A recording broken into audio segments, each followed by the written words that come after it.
우리가 족보에 대해서 우리가 살펴보고 있는데요. 창세기 10장은 족보를 말해주고 있습니다. 여러분, 창세기는 10개의 족보로 구성되어 있는 책입니다. 족보라는 단어 혹은 계보, 이런 단어들로 이렇게 설명이 되고 있는데요. 그걸 히브리 말로 톨레도트, 이렇게 표현합니다. 톨레도트. 이 톨레도트를 통해서 한 사건마다 이제 단락이 져지고 또 다른 사건으로 이어지고, 그리고 이 톨레도트를 통해서 하나님의 구원 역사가 넓은 차원에서 점점 좁혀져가는 그러한 방식들로 기록이 되어져 있습니다. 그래서 성경을 읽어가시면서, 창세기를 읽어가실 때 이 톨레도트, 이 계보, 족보, 이것을 기점으로 해서 어떠한 전환점이 일어나는가를 이렇게 보시면 이제 점점 넓은 차원에서 이제 점점 좁혀져가는 그러한 방식으로 바뀌어가고 있다는 것을 확인할 수 있어요. 그래서 하나님의 구원 역사의 전체적 흐름이 이 계보를 통해서 한 번씩 전환되고 있다는 것, 참고적으로 이렇게 알고 성경을 읽으시면 또 하나의 성경 보는 즐거움이 있을 것 같습니다. 근데 족보를 읽을 때마다 즐거움보단 지루함이 많이 느껴지는데, 오늘 10장의 족보는 노아로부터 시작된 인류의 형성사에 대해서 설명해 주고 있습니다. 노아로부터 시작된 인류가 어떻게 민족과 나라를 형성하게 되었는지, 이런 것들을 잘 보여주고 있죠. 그런 내용들을 보면 종교, 문화, 인종, 이런 거 다 넘어서서 우리는 다 뭐예요? 한 가족이라는 거예요. 한 가족. 한 가족. 그러니까 사실은 종교적인 이유, 또 무슨 문화적인 이유, 어떤 국가의 영토적인 문제, 여러 가지 우리를 이렇게 나눠 놓는 그런 선들이 있지 않습니까? 그런 것을 가지고 어떤 차별을 한다든가 할 수 없다는 것이죠. 하나님의 창조 질서에 반하는 방식이 아니고, 오히려 우리가 하나님의 형상대로 지음받은 인간을 다른 어떤 인간의 어떤 기준들을 가지고 차별하거나 어떤 멸시하거나 무시하는 그런 일들이 있어서는 안 된다는 거죠. 인종 차별에 대한 그런 문제들, 요새 미국에서, 유럽에서 아시안들을 아무 이유 없이 막 괴롭히는 그런 일들이 많이 발생하고 있는데요. 여러분, 그런 것들도 사실은 참 우리 인간 죄악의 심성이 어떠한지를 잘 보여주고 있는 거죠. 심지어는 이제 인종 청소, 제노사이드 같은 그런 일들이 우리 역사 속에 계속적으로 반복적으로 일어나고 있습니다. 그래서 어떤 인종 청소 해가지고 말살하고 완전히 다 씨를 말리겠다 하는 그런 정말 잘못된 그런 인간 죄악의 역사들이 우리 가운데 최근에까지 있었다는 것을 우리는 부인하지 못합니다. 여러분, 이러한 방식 안에서 우리가 사실은 다른 형제, 다른 이웃, 그리고 사람들, 또 다른 인종 다 만난다 할 그때에도 사실은 우리의 어떤 악함이 만들어낸 선들을 가지고 차별하는 그런 일들이 없기를 바랍니다. 특별히 지금 아프간의 어려운 일들 우리가 지금 보고 있습니다. 난민들이 많이 생겨나고 있고요. 전쟁 고아들이 생겨나고 있고, 피난하는 과정 속에 많은 사람들이 죽음을 경험하는 그러한 안타까운 현실, 집을 떠나야 되고 자신들의 안전을 담보했던 울타리를 벗어나서 방황해 가야 될 수밖에 없는 그런 일들이 이제 그들 가운데 생겨나는데요. 여러분 이게 우리가 하나님의 일반 은총적인 그런 방식 속에서 그들의 어떤 아픔을 같이 이렇게 나눌 수 있는 그런 모습들도 있으면 좋겠습니다.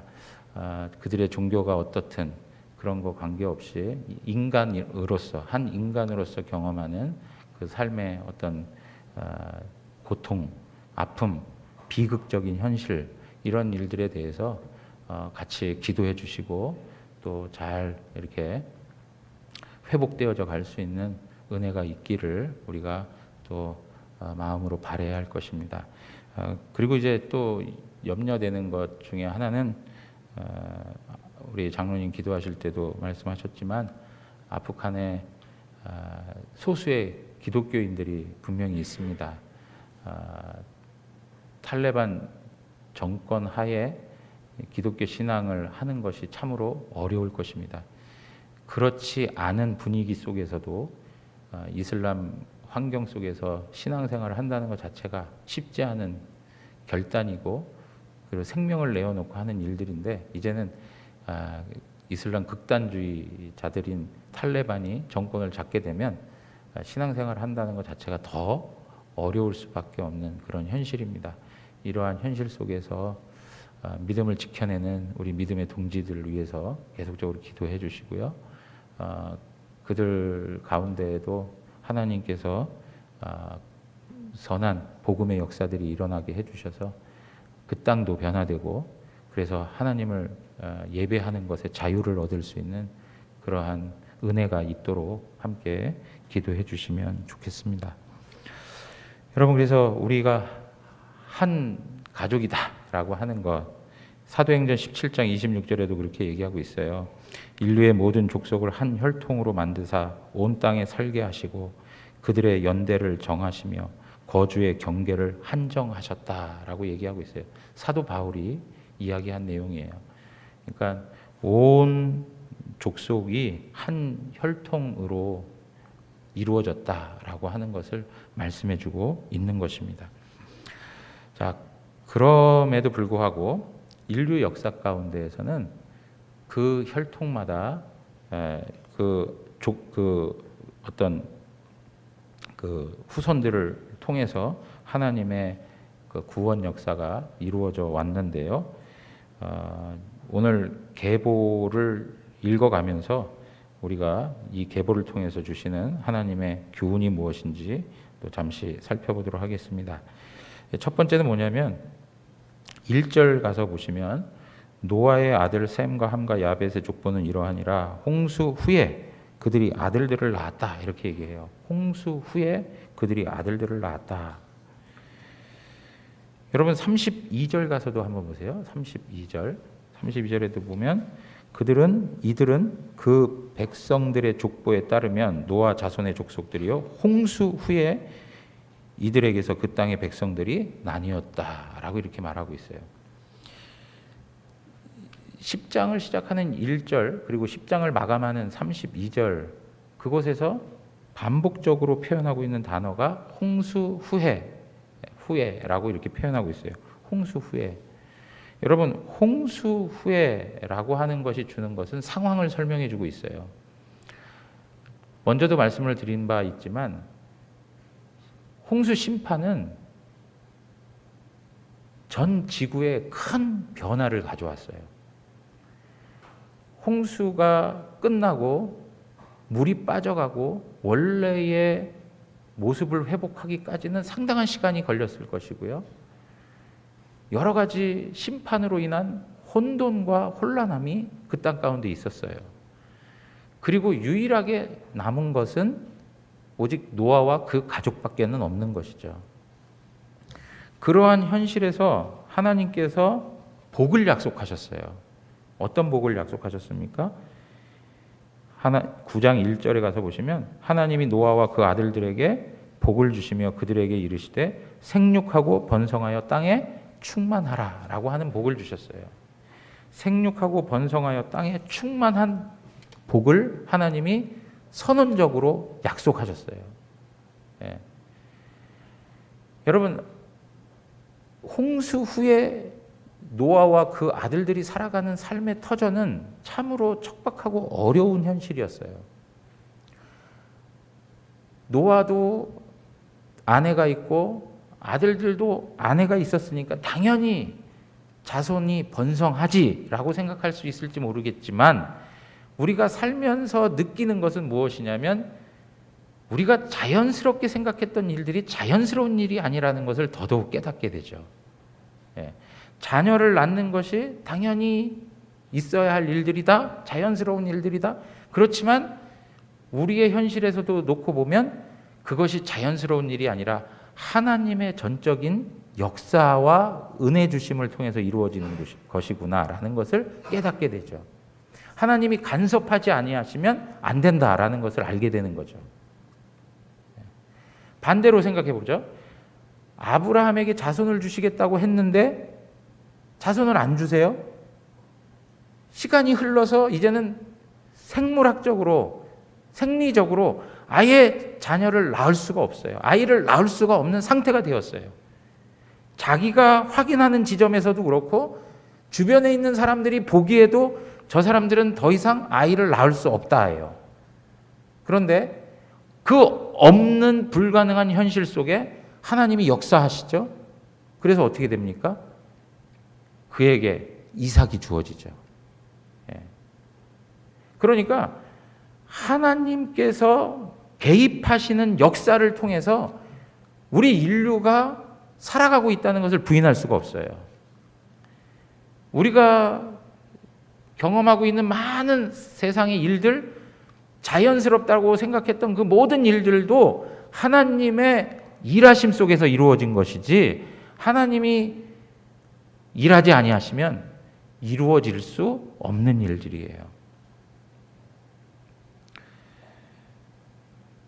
그러한 내용을 놓고 보면 하나님께서 약속하신 그 말씀대로 하나님께서 이루시는 하나님이라는 것을 오늘도 확인해 보는 거예요. 하나님께서 복을 주시겠다, 생육하고 번성하고 땅에 충만해라. 하나님이 그 일을 위해서 적극적으로 그들에게 은혜를 베푸시는 하나님이라는 거죠. 은혜를 베푸시는 하나님. 사랑하는 성도 여러분, 여러분들에게도 우리들에게 하나님께서 약속하신 말씀들이 있어요. 우리를 향하여 허락하신 그 약속의 말씀들이 하나도 땅에 떨어지지 않고 우리들에게 반드시 이루어지도록 하나님은 오늘도 일하고 계세요.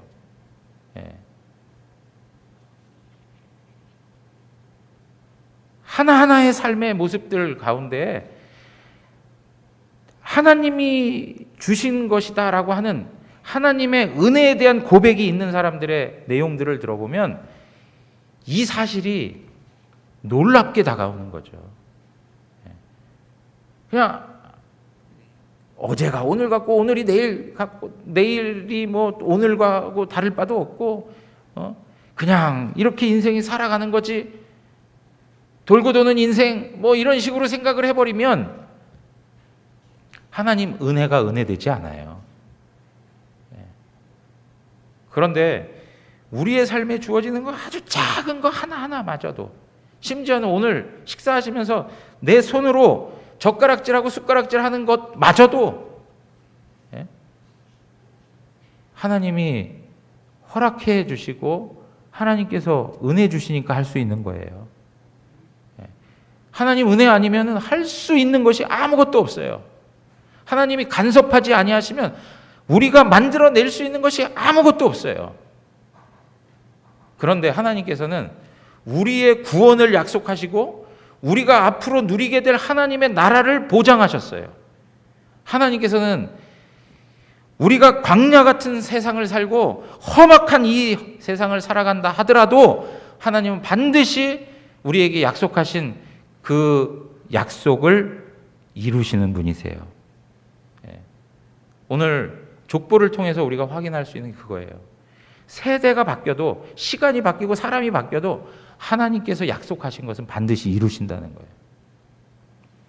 두 번째는 뭐냐면, 그럼에도 불구하고 하나님께서 이렇게 은혜롭게 그 백성들을 대하시는데도 불구하고 인간은 항상 범죄한다는 거예요. 항상 타락하는 것에 앞장서고 있어요.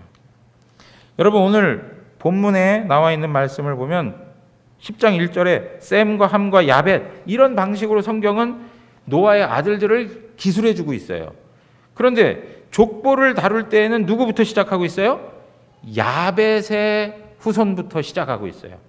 왜 야벳의 후손부터 거론하고 있는가? 야벳의 후손들은 터키나 스페인, 유럽, 지중해 연안 해안 지역에 자리를 잡게 되는데요.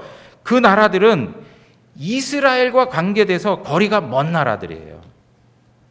이스라엘과 관계돼서 거리가 멀다라는 이야기는 무슨 얘기냐면 하나님의 구원 역사를 다루는 것에 있어서 거리가 멀리 있는 나라들인 거예요. 그렇기 때문에 지금 창세기를 기록하고 있는 모세는 의도적으로 야벳부터 먼저 언급해주고 있는 거예요. 그러면서 이스라엘 역사라는 건 이스라엘 역사 그 자체의 의미가 있지 않아요. 이스라엘의 역사라고 말할 때는 항상 무엇에 관점이 있어야 되느냐면 하나님의 구원 역사라고 하는 거예요. 하나님의 구원 역사를 이루어가는 데 있어서 더 중요한 나라들이 등장해요. 여러분, 성경을 읽으면서 이스라엘과 관계돼서 계속적으로 등장하는 나라들이 어떤 나라들입니까? 예를 들면 이집트, 그죠? 이집트. 그 다음 또 어떤 나라가 등장하죠? 가나안 땅에 있는 7 족속들. 그리고 또 어떤 나라가 등장합니까? 아수르, 바벨론, 이런 나라들이 다 등장해요. 근데 이 나라들의 조상이 누구냐? 바로 함인 거예요.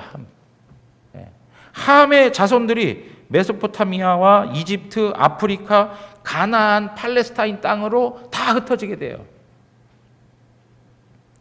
그런데 여러분, 이러한 방식 속에 이러한 내용들이 있기 때문에 지금 10장에 함의 자손을 다룰 때에 많은 분량을 내서 지금 설명하고 있는 거예요. 그런데 그 중에 한 명을 더 꼬집어서 설명을 하고 있는데요. 8절에 구스가 또 니므롯을 낳았으니 그는 세상에 뭐라고요? 첫 용사라 그래요. 여러분, 첫 용사라는 말은 어떤 말이냐면 첫 정복자라는 말이에요. 첫 정복자다. 구스가 낳은 니므롯이라고 하는 이 사람은 세상에서 첫 정복자예요. 그래서 9절에 이렇게 얘기해요. 9절 다 같이 한번 읽겠습니다. 그가 여호와 앞에서 용감한 사냥꾼이 되었으므로 속담에 이르기를 아므는 여호와 앞에 니므롯같이 용감한 사냥꾼이로다 하더라. 여러분, 여기 세상의 첫 정복자인데 그가 어느 정도로 무서웠던 사람이냐? 여호와 앞에서 용감한 사냥꾼인데, 용감한 사냥꾼이라는 얘기는 무슨 짐승을 잡아들이는 사냥꾼이라는 얘기가 아니에요. 이 사람은 정말 헌팅을 잘하는, 활을 잘 쏘는, 어떤 무기를 잘 다루는 그런 용사다라고 하는 것을 드러내기 위해서 무슨 짐승을 빌어서 사냥꾼이다 이렇게 설명한 게 아니고, 여기서 이야기하는 사냥꾼은 인간을 잡는 사냥꾼을 이야기하는 거예요. 그리고 니므롯이라고 하는 말 자체의 의미가 무엇이냐면 하나님을 반역하다, 하나님을 대항하다라고 하는 의미를 가지고 있어요. 그러니까 니므롯이라고 하는 사람은 하나님이 없는 자예요. 하나님을 대항하고 하나님 앞에 반역했던 사람이에요. 그리고 자신이 가지고 있는 탁월한 지혜와 전술을 가지고 세상을 자기의 것으로 만들려고 했고 자기 중심으로 세상이 재편되기를 원했던 사람이에요. 야망이 있었던 사람이죠. 자기의 탁월한 힘과 능력을 가지고 세상을 정복하기를 원했던 사람이에요. 그래서 그가 시작했던 땅이 어디서부터입니까? 10절부터 나와요. 10절에 그의 나라는 시날 땅의 바벨과 에렉과 악각과 갈레에서 시작되었다고 얘기하고 있어요. 여러분, 그의 나라가 어디에서 시작되었다고요? 시날 땅 바벨 이렇게 표현하고 있어요. 여러분, 이 표현이 주는 의미가 얼마나 중요한 것이냐면 우리가 이제 11장에 가서 볼 거예요. 11장에 뭐가 등장합니까? 어떤 사건이 등장하죠? 바벨탑을 쌓는 사건이 등장해요. 여호와 하나님을 대적하고 반항하는 측면에서 바벨탑을 쌓는 사건이 벌어지는데 이것이 어디에서 이루어지는 거예요? 시날 평지에서 이루어지고 있는 거예요. 누구가 시작했던 땅입니까? 니므롯이 자기의 권세와 명성을 펼치던 그 땅이에요. 그런데 이 니므롯은 거기에만 국한되어 있지 않았어요. 어떻게 됐습니까? 11절, 그가 그 땅에서 어디로 나아갔어요? 아수르로 나아가 니느웨와 르호보딜과 갈라와 및 니느웨와 갈라 사이에 레센을 건설하였으니 이는 큰 성읍이었다라고 얘기해요. 여러분, 니므롯은 시날 평지에서 만족하지 않고 더 확장을 했어요. 그래서 그 땅이 어디까지 나갔느냐? 아수르 지역까지 갔어요. 그러니까 여러분, 사실 이스라엘 역사 속에서 보면 이스라엘을 계속 괴롭히고 이스라엘을 침략하고 이스라엘로 하여금 아주 고통스럽게 했던 나라들, 아수르하고 바벨론이 바로 니므롯에 의해서 형성되어 가고 있는 거예요. 예.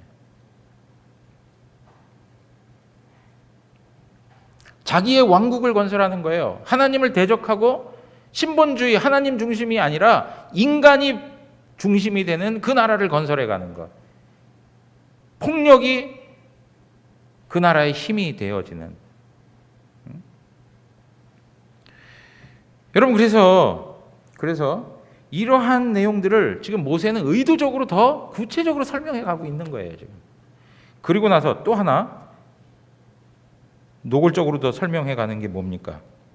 15절이에요.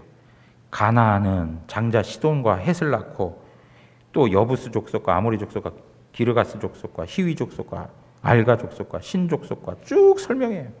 가나안 자손들이 그 팔레스타인 땅에 거주하고 있는 그 현실을 설명해 가고 있는 거예요. 그러면서 19절에 가나안의 경계가 어디까지인지를 이야기해 주고 있죠. 여러분, 이 가나안도 뭐예요? 이스라엘이 맞서서 싸워야 할 그런 세력들인 거예요. 아무 죄가 없는데 이스라엘의 공격을 받고 그들이 살고 있었던 터전을 놓쳐버리는 것이었습니까? 아니요, 그게 아니에요. 노아가 함을 저주할 때에 함에게 직접적으로 저주하지 아니었고 가나안을 저주한 이유는 바로 이것 때문이죠. 왜 그렇습니까? 가나안 그 후손들도 하나님 앞에서 함보다도 더 심하게 하나님의 구원 역사를 회방하고 하나님의 권위를 무시하고 멸시했던 일들이 있었다는 거예요. 여러분, 우리가 성경을 읽어갈 때마다 계속 놓치지 말아야 될 것은 성경은 윤리 도덕책이 아니에요. 성경은 구원 역사를 다루고 있는 거예요. 성경은 신학적인 관점에서 우리에게 하나님의 뜻과 하나님의 일하심을 설명해 주고 있는 거예요. 그러니까 가나안 백성들이 그냥 성적으로 타락했다 이런 것이 문제가 아니고 전적으로 하나님을 모르고 하나님을 회방하고 하나님을 대적하는 그러한 백성이 되었다는 것을 설명해 주고 있는 거예요. 여러분, 계속적으로 지금 함의 자손들은 역사가 거듭하면 거듭할수록 다른 방식의 모습으로 이스라엘을 계속 고통스럽게 만드는 역할을 하고 있죠. 그것은 이스라엘을 멸시하고 무시하고 회방하는 것이 아니라 하나님 그분을 멸시하고 무시하고 회방하는 거예요. 항상 그들이 이스라엘을 공격할 때마다 언급하는 게 무엇이었습니까? 너희가 섬기는 여호와 웃기지 마라. 별 볼 일 없는 신을 섬기면서 그 신이 너희를 도와줄 거라고? 너희들이 아직도 그 말을 믿고 있어? 이런 이야기 아니에요? 전부 뭐예요? 여호와 하나님을 멸시하는 일들이에요.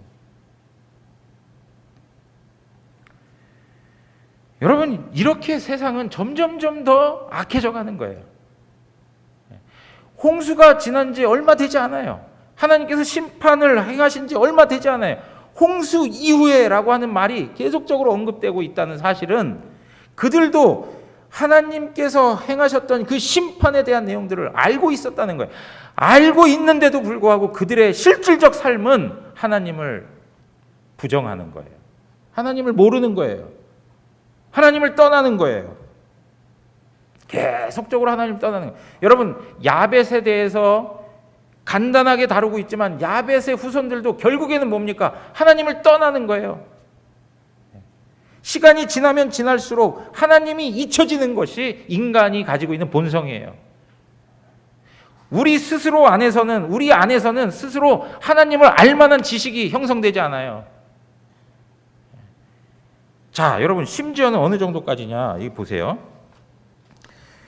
그 다음에 셈의 자손에 대해서 이야기하고 있어요. 셈에 대해서 이야기하고 있는데, 자, 21절입니다. 셈은 에벨 온 자손의 조상이요 야벳의 형이라 그에게도 자녀가 출생하였으니 하면서 셈의 족보가 진행됩니다. 그런데 여러분, 셈은 우리가 잘 알고 있지만 9장에서 무엇이라고 말하고 있습니까? 9장 26절에 무엇이라고 말하고 있죠? 다 같이 한번 읽어보세요. 시작. 또 이르되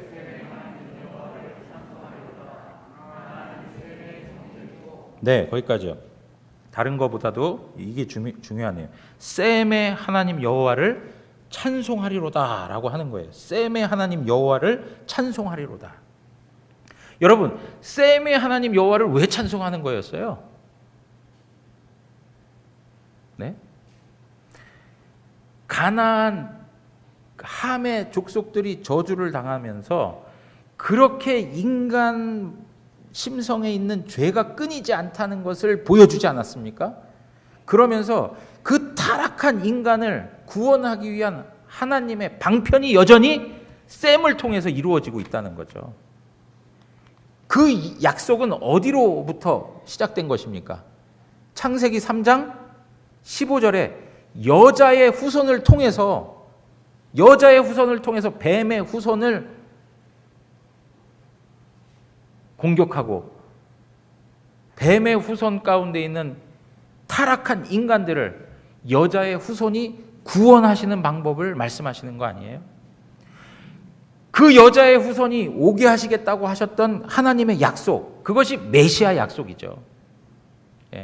그 메시아를 누구의 자손에서요? 셈의 자손을 통해서 일으키시겠다는 거예요. 그러니까 셈의 하나님, 뭐예요? 셈의 하나님 여호와를 찬송하리로다라고 하는 말은 바로 그것 때문인 거예요. 하나님께서 셈의 계보를 통해서 하나님의 구원 역사를 이루시겠다는 거죠. 그런데 여러분, 셈의 계보가 전부 다 하나님의 구원 역사를 일으키는 선택받은 백성들로 존재하지 않아요. 여러분, 오늘 성경 말씀에 보면 뭐라고 나와 있느냐면 보십시오. 창세기 10장 21절. 셈은 에벨 온 자손의 조상이요 야벳의 형이라 이렇게 얘기하는데 보십시오. 셈은 에벨이라고 하는 사람이 딱 등장하는데 에벨이 어떤 사람이냐? 온 자손의 조상이라는 거예요, 에벨이. 그런데 셈이 낳은 자녀가 에벨은 아니에요. 여기 보면 성경에 보십시오. 22절에 셈의 아들들은 엘람과 아수르와 아르박삭과 룻과 아람이요 이렇게 시작되잖아요. 근데 사실은 에벨이라고 하는 사람은 어디서 나오냐면 아르박삿이 낳는 자녀, 그 계보를 보셔야 돼요. 24절에 했죠. 아르박삿은 셀라를 낳고 셀랄은 에벨을 낳았다 이야기해요. 그러니까 지금 셈의 자손이지만 전부 다 하나님의 구원받은 자녀들로서 그 역할을 감당하는 게 아니고 아르박삿으로 줄어드는 거예요. 그리고 그 아르박삿의 자녀 누구요? 셀라를 통해서 또 셀라가 에벨을 통해서 그 일들이 이루어져 가는 거예요. 그런데 이 에벨이라고 하는 사람 가운데 두 아들이 있었다라고 이야기하고 있어요. 두 아들. 하나의 이름은 뭐예요? 벨렉이라고 해요. 벨렉. 그때의 세상이 나뉘었으며 라고 하는 거 보니까 벨렉이 있었던 때에 어떤 일이 벌어졌다는 거예요. 바벨탑 사건으로 하나님께서 심판하시는 나뉘어지는 역사가 있었다는 것을 우리에게 설명해 주고 있어요. 그리고 벨렉에게 아우가 있어요. 그 아우의 이름이 욕단이라고 해요. 그런데 여러분, 욕단에 대해서 그 다음에 이제 설명이 나오는 거예요. 26절에 보면 욕단은 하면서 쭉 설명이 나와요. 네, 욕단은 하면서 쭉 설명이 나와요. 그러니까 지금 에벨의 자손 가운데에도 전부 다 하나님의 구원 역사에 쓰임 받는 게 아니고, 예? 누가 쓰임 받는 거예요? 벨렉의 후손들이 쓰임 받는 거예요. 근데 오늘 창세기 10장에서는 벨렉의 후손들에 대해서 언급을 하지 않고 누구에 대해서 언급하고 있어요? 욕단의 후손들에 대해서만 언급을 하고 셈의 자손들을 정리하고 있어요. 그러면 하나님께서 에벨을 통해서 이루어 가시는 하나님의 계보는 뭐냐? 지금 말한 것처럼 벨렉을 통해서 하나님께서 일을 하시는데 이 계보가 어디에 등장하느냐면 11장 10절에 등장을 해요. 11장 10절로 가서 한번 보세요. 11장 10절. 셈의 족보는 이러하니 셈은 100세 곧 홍수 후 2년에 아르박삿을 낳았고 아르박삿을 낳은 후에 500년을 지내며 자녀를 낳았으며 아르박삿은 35세에 셀라를 낳고 셀라를 낳은 후에 403년을 지내며 자녀를 낳았으며 셀라는 30세에 에벨을 낳고 에벨을 낳은 후에 403년을 지내며 자녀를 낳았으며 에벨은 34세에 벨렉을 낳고 벨렉을 낳은 후에 430년을 지내며 자녀를 낳았으며 벨렉은 30세에 루우를 낳고 루우를 낳은 후에 209년을 지내며 자녀를 낳았으며 하면서 계속 이어져 가고 있어요. 그래가지고 루우는 수룩을 낳고 수룩은 라훌을 낳고 라훌은 누구를 낳았어요? 데라를 낳고 데라는 누구를 낳았습니까? 26절에 다 같이 한번 읽겠습니다. 데라는 70세에 아브라함과 나홀과 하란을 낳았더라. 그래서 여러분 지금 이제 그 셈의 족보를 조금 더 줄여서 누구에게 그 포커스를 맞춰가고 있습니까? 아브라함에게 맞춰가고 있어요. 아브라함에게. 그래서 이제 12장부터 등장하고 있는 게 누구예요? 12장부터 등장하는 것이 아브라함으로 하나님의 역사가 이루어져 가고 있는 거예요. 자, 그러니까 잘 보십시오. 하나님께서 셈, 함, 야벳 중에서 하나님께서 셈을 선택하여 그 일들을 이루시지만 셈의 자손들이라고 해서 다 여호와 하나님을 아는 것은 아니에요. 그들도 시간이 지나면 지날수록 여호와 하나님을 모르는 백성이 되어버리는 거예요. 여러분, 이러한 역사적 흐름 속에서 우리가 확인할 수 있는 대목이 뭐냐면 인간 스스로는 하나님을 알 만한 능력이 없다는 거예요. 우리가 존재하고 살아가는 방식을 통해서만으로 하나님을 알 만한 지식이 자연스럽게 생겨나지 않는다는 거예요. 하나님을 알고 구원의 은혜가 무엇인지 알 수 있는 것은 하나님이 적극적으로 개입하셔서 은혜를 주시지 아니하면 그 사실을 알 수가 없어요. 여호와 하나님, 내가 섬기는 하나님이 여호와라고 하는 그 사실도 알 수 있는 것은 하나님께서 무슨 이유인지는 모르지만 우리를 사랑하여 선택하여 구원하셨기 때문에 주시는 은혜 때문에 가능한 것이지 그 은혜가 아니고는 하나님을 알 수 있는 길이 우리 가운데서는 조금도 생겨나지 않는다는 거예요. 왜 하나님께서 우리를 선택하셨을까? 여기에 에벨이라고 하는 사람, 이 사람을 선택하여 그가 지금 이스라엘 백성들 가운데는 그를 우리의 조상이라고 이렇게 설명을 하고 있는데 왜 그러냐면 에벨이라고 하는 사람의 이름이 무슨 뜻인지 아세요? 에벨이라고 하는 사람의 이름이 건너편, 건너온 자예요. 여기서 무슨 단어가 명칭이 붙여진 거냐면 이브리, 히브리라고 하는 단어가 생겨나게 된 거예요. 이스라엘 백성들이 히브리 사람이라고 하는 명칭을 얻게 된 것이 바로 이 조상으로부터 시작된 것이고, 그리고 그들이 역사적 과정 속에서 강을 건너온 사람들이 되는 것이죠. 그래서 이스라엘 백성들을 두고 무엇이라고 얘기하는 거예요? 히브리 족속이라고 얘기하는, 히브리 족속. 에벨이라고 하는 것에서 나온 거예요. 그러니까 자기들의 온 조상으로 에벨을 지칭하고 있는 이유가 여기에 기록되고 있는 거예요. 그런데 지금 말씀을 드린 것처럼 참 놀라운 것은 무엇이냐면, 하나님이 적극적으로 은혜 주시지 않으면 우리 인간은 하나님을 알 길이 없다는 거예요. 타락한 본성을 가지고는 하나님을 찾아갈 수가 없어요. 하나님을 알 만한 지식이 생겨나질 않아요.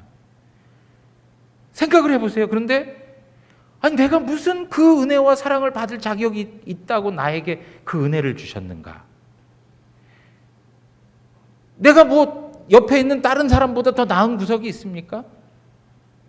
조금 더 신뢰받을 만한, 하나님이 보시기에 칭찬할 만한 그런 요소가 있습니까? 어느 한 구석, 다른 사람보다 나은 구석이 없어요. 우리는 끊임없이 죄 짓는 것에 바쁘고 살아가는 삶의 그 자체가 죄덩어리예요.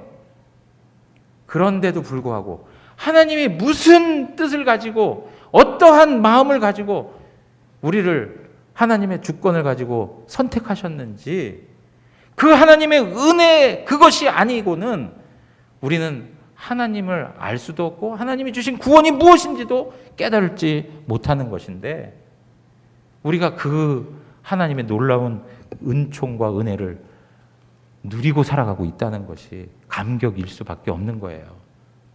네. 여러분, 천국 가셔서 한번 물어보세요. 예?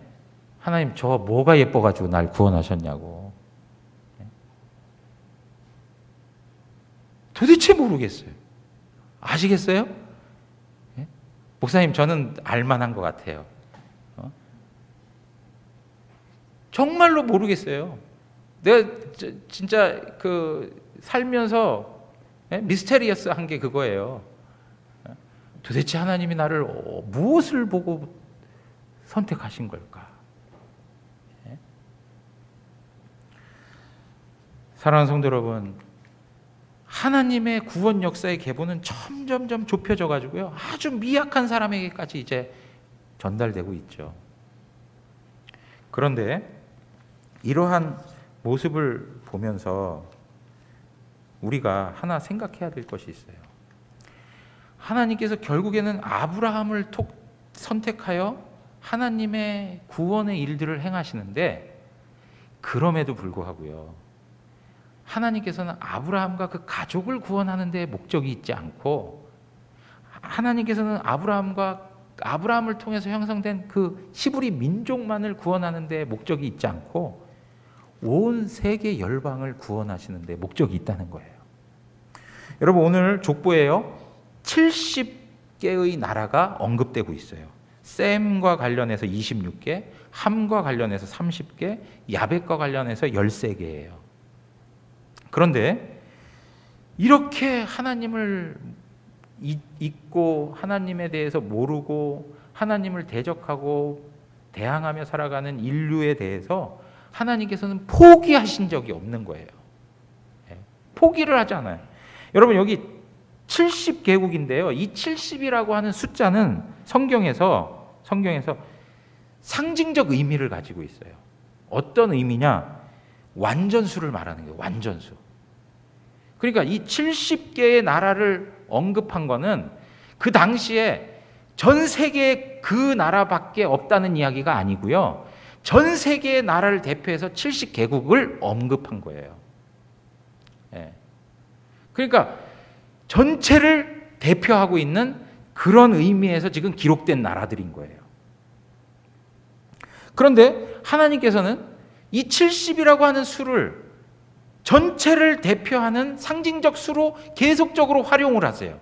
예를 들면 이스라엘 백성 전체를 대표해서 장로를 선출하는데 몇 명을 뽑으세요?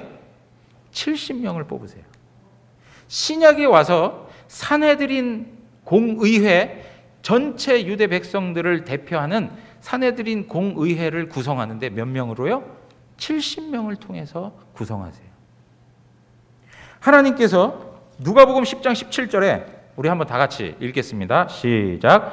70인이 기뻐하며 돌아와 이르되 주여 주의 이름이면 귀신들도 우리에게 항복하더이다. 이 사건이 무슨 이야기입니까? 예수님께서 전도대를 파송하시죠. 전도대를 파송하시는 이유가 뭡니까? 그들을 통해서 하나님의 나라가 이 땅 가운데 이루어졌다는 것을 선포하시는 거예요.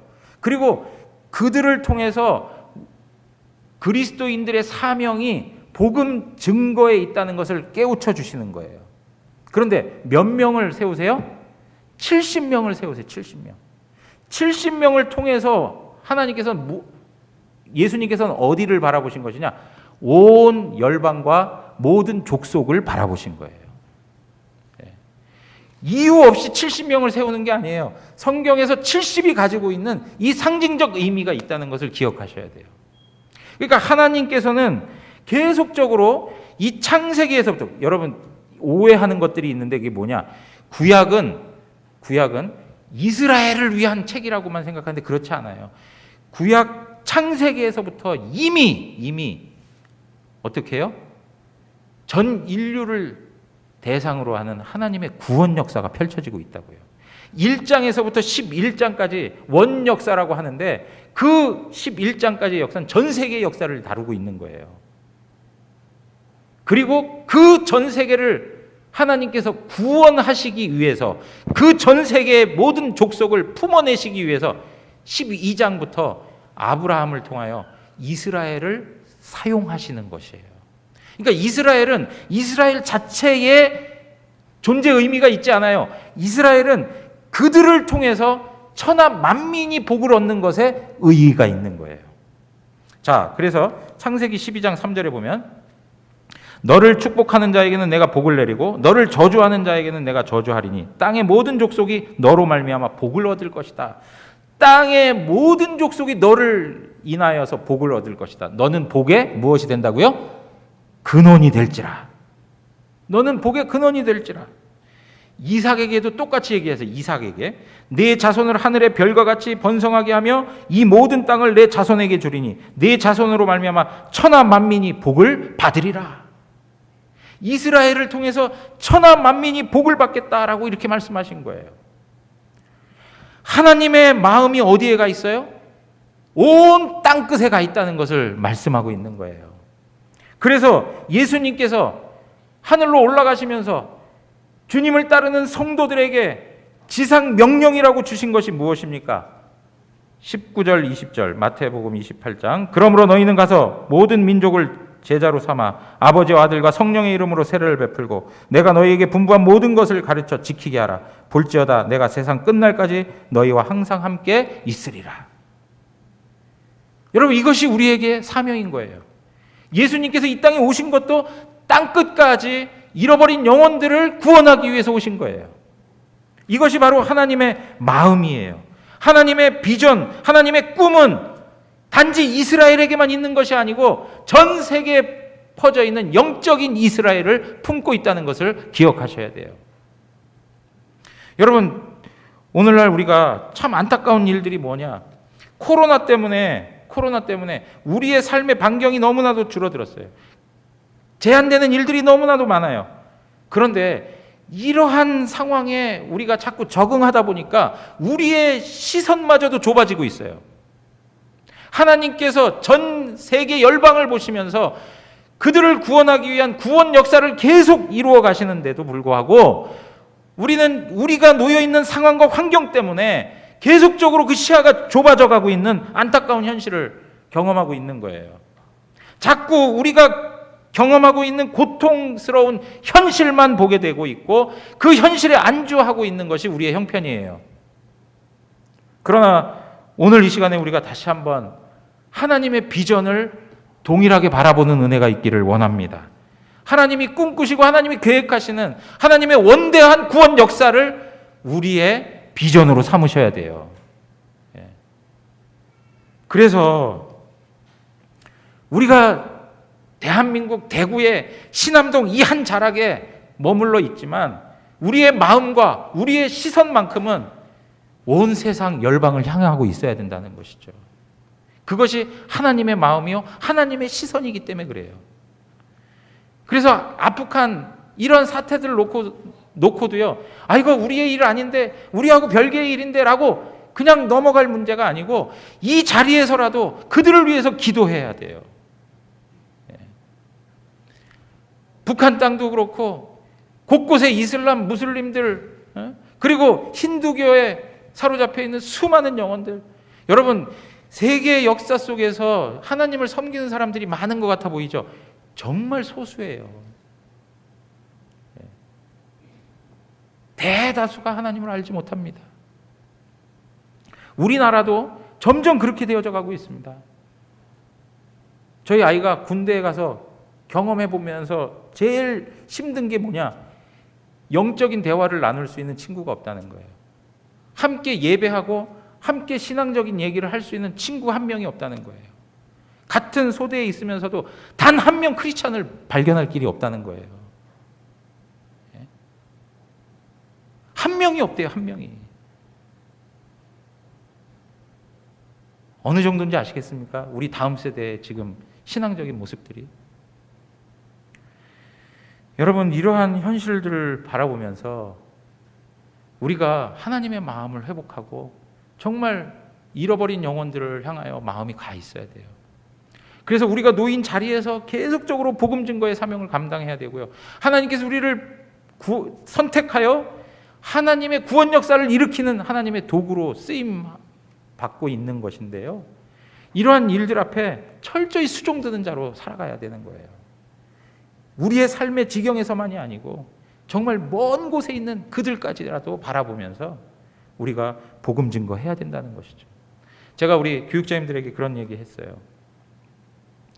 코로나가 열리면 그때 뭔가를 하겠다 하지 말고 지금부터 우리 청년들이나 우리 학생들에게 복음 증거에 대한 그 선교에 대한 어떤 열망들을 계속 불러일으키기 위해서 지금부터 준비해서 코로나가 없어지고 해외로 마음껏 왔다 갔다 할 수 있는 상황이 벌어진다 그러면 그냥 바로 해외 선교라도 떠날 수 있도록 지금부터 준비해가면 좋겠다고.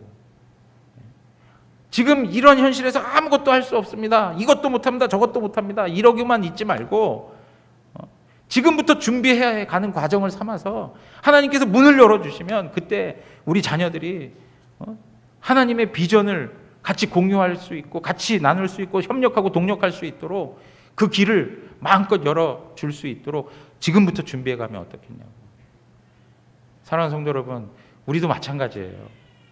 지금 안 된다 하는 것 하면서 안 될 것만 계속 늘어놓을 것이 아니라 우리가 지금 할 수 있는 것들을 가지고 주님께서 세상을 바라보시는 그 비전을 우리가 우리의 삶의 자리에서 이루어 가야 될 줄 믿습니다. 사랑하는 성도 여러분, 이러한 말씀이 오늘 이 족보 가운데 담겨 있는 거예요. 한 가지만 더 하고 말씀 마칠게요. 여러분, 니므롯 세상의 족보를 보니까는요, 지금 그 나타난 족보를 보면은요, 함의 자손들이 더 좋은 땅을 차지하고 더 왕성하고요, 세상의 영웅들로 이름이 붙여지는 거예요. 쉽게 얘기하면 세상에서 하나님을 모르고 대적하고 살아가는데도 불구하고 다 형통하고 성공하고 능력 있고 잘난 삶을 살아가는 것이죠. 그거에 반해서 셈의 자손들은 참 약해요. 그런데 우리가 분명하게 알아야 할 것이 있습니다. 이렇게 자신들의 권세를 떨쳤던 니므롯과 같은 사람들이 역사 속에 수없이 반복적으로 일어났지만 지금 그들이 다 어디 있습니까? 세상을 호령하고 두렵게 했던 많은 제국들이 일어났지만 지금 그들은 다 어디에 있습니까? 영원하지 않습니다. 우리는 이 땅을 살아가면서 니므롯이 부러울 때가 너무 많아요. 하나님 모르고 살아가지만 그들이 세상 속에서 형통하고 잘 되는 일들을 바라보면서 그것이 너무 부럽게 여겨질 때가 참으로 많아요. 그러나 하나님이 선택한 하나님의 백성들은 그것의 마음을 빼앗겨서는 안 되는 것이죠. 왜요? 그것은 한순간인 거예요. 일시적인 거예요. 마치 그들이 가지고 있었던 영광과 영화는 아침에 피었다가 지는 꽃과 같은 것이에요. 그러나 하나님을 따르는 자들, 하나님에 의해서 선택받고 구원받은 하나님의 사랑하는 자녀들은 하나님의 나라에서 영원하다는 것이 하나님의 말씀이 우리에게 약속하는 바예요. 사랑하는 성도 여러분, 시편 73편에 있는 말씀 그 가운데에서 28절 다 같이 한 목소리로 읽도록 하겠습니다. 다 같이 읽겠습니다. 하나님께 가까이 함이 내게 복이라. 내가 주 여호와를 나의 피난처로 삼아 주의 모든 행적을 전파하리이다. 사랑하는 성도 여러분, 하나님 앞에서 진실하고 선하게 살아가는 것이 하나님 없이 악인의 위대함을 누리고 사는 것보다 훨씬 위대한 거예요. 하나님과 더불어 살아가는 것이 이 땅의 모든 부와 권력을 누리고 허세를 부리며 살아가는 것보다 훨씬 잘 사는 거예요. 여러분들 가운데 예수 그리스도를 아는 지식이 있고 예수 그리스도를 믿는 믿음이 있고 예수 그리스도와 하나 되어 그분과 동행하는 삶을 살아가는 것이라면 이 세상에 전부를 얻은 것보다 더 많은 것을 얻은 것이에요. 사랑하는 성도 여러분, 니무롯을 부러워하지 마십시오. 세상의 성공자들, 용사를 부러워하지 마시고 소박하게 살아가지만 이 땅에서 힘없이 살아가는 것 같지만 하나님과 동행하는 하나님의 구원 얻은 백성들로 살아가고 있다는 그 성도의 영광스러움을 위대하게 여기고 살아가는 은혜가 있기를 원합니다. 여러분들이 내가 하나님 자녀라는 것에 자랑스러움을 갖고 영광스러움을 가지고 하나님 앞에서 감사함으로 살아가는 우리 모두가 되시기를 주님의 이름으로 축원합니다. 우리 다 같이 일어나겠습니다.